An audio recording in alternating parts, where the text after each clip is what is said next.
Você já deve ter ouvido falar dos protestos de agricultores na Holanda se espalhando para outros países europeus e até para o Canadá. Infelizmente, esse enorme movimento não tem sido devidamente coberto pela grande mídia e só podemos aprender sobre ele pesquisando nas plataformas de mídia social. O governo holandês decidiu introduzir regulamentações ambientais no setor agrícola do país que, em última análise, levarão à falência de cerca de 30% de seus agricultores, com redução semelhante na produção agrícola e de carne do país. O governo holandês afirma que seu novo conjunto de regulamentos ambientais pretende salvar o planeta do aquecimento global, diminuindo as emissões de gás metano originados das fazendas. Outros governos deram indicação de que seguirão procedimentos semelhantes. A primeira-ministra da Nova Zelândia, Jacinda Ardern, quer impor uma multa aos agricultores porque suas vacas arrotam. E o primeiro-ministro do Canadá, Justin Trudeau, disse aos primeiros ministros das províncias canadenses que seu governo reduzirá o uso de fertilizantes pelos agricultores do Canadá em nome do combate às mudanças climáticas. É uma decisão que resultará em menos alimentos sendo produzidos em um momento em que o mundo enfrenta uma alegada carência. Neste vídeo, veremos que o governo holandês está prejudicando os cidadãos holandeses para resolver um problema que praticamente não existe. Alguns afirmam que o metano, CH4, um gás de efeito estufa menor, supostamente contribui desmesuradamente para o aquecimento global. Mas a atual obsessão com as emissões de metano é totalmente imerecida e baseada em um mal-entendido fundamental da física básica. Esse mal-entendido foi esclarecido em detalhes em um resumo de um extenso artigo que está sendo preparado para publicação pelo professor William Harper, da Universidade de Princeton, e William van Wijngaarden, da Universidade de York. O link para esse resumo está na descrição abaixo. Esse artigo compara forçamento radiativo de metano, CH4, e dióxido de carbono, CO2. Forçamento radiativo são distúrbios que alteram o clima da Terra. O forçamento radiativo é normalmente especificado em watts por metro quadrado. A maior fonte de CH4, metano, na atmosfera são as emissões de vacas e outros animais, que arrotam durante a ruminação. O metano vem do arroto, não vem do peido, como se acredita popularmente, juntamente com a decomposição do esterco animal.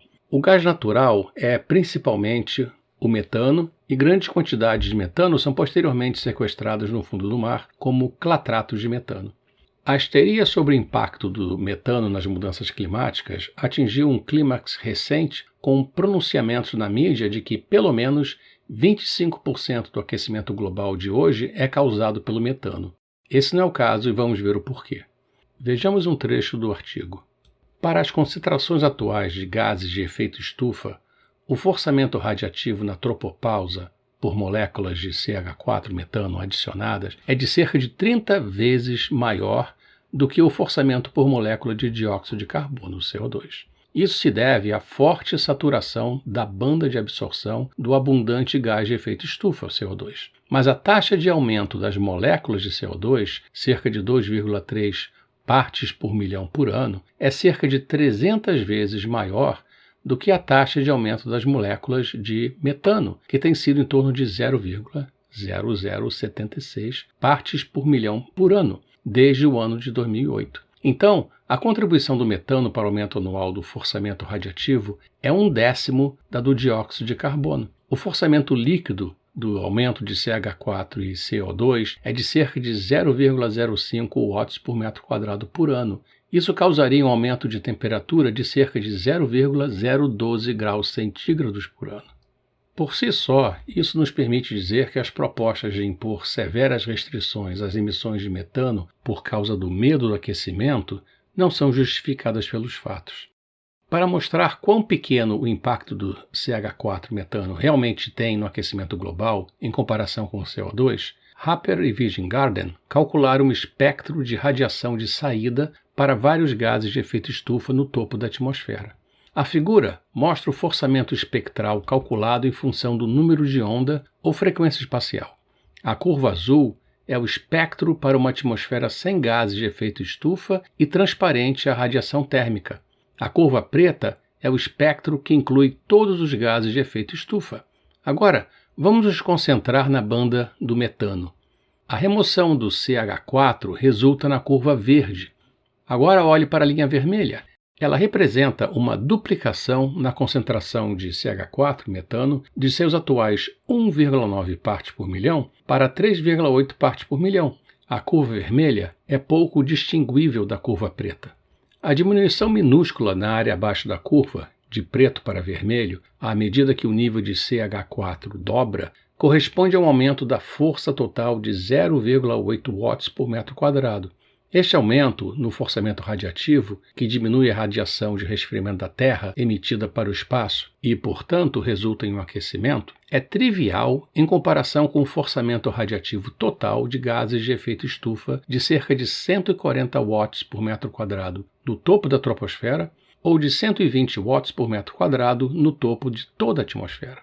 No que diz respeito à atribuição de 25% do aquecimento global ao metano, CH4, mencionado acima, isso provavelmente vem da comparação do forçamento adicional de 0,8 watts por metro quadrado, duplicando-se o CH4, com o forçamento adicional de 3 watts por metro quadrado para a duplicação de CO2. Note-se que 0,8 é aproximadamente 25% de 3. Vemos então que o problema com a atribuição de 25% do aquecimento global ao metano é que ele ignora completamente a concentração muito menor do metano em relação ao CO2 e uma taxa de aumento muito menor de ano para ano. De acordo com a NOAA, que é a Administração Nacional Oceânica e Atmosférica dos Estados Unidos, a concentração atual de CH4 do metano é de cerca de 1,9 partes por milhão, 2 ordens de magnitude abaixo do nível de CO2, de aproximadamente 415 partes por milhão. Combinando os cálculos de forçamento com os dados de concentração, o forçamento por molécula adicionada para o metano é de cerca de 30 vezes maior do que para o CO2. Mas a taxa de aumento do nível do CH4, metano, nos últimos 10 anos, ou seja, 0,0076 partes por milhão por ano, é cerca de 300 vezes menor do que a taxa de aumento do nível de CO2, que é de cerca de 2,3 partes por milhão por ano. Isso significa que a contribuição do CH4, do metano, para o aumento anual do forçamento radiativo é de apenas 1/10 da contribuição do CO2.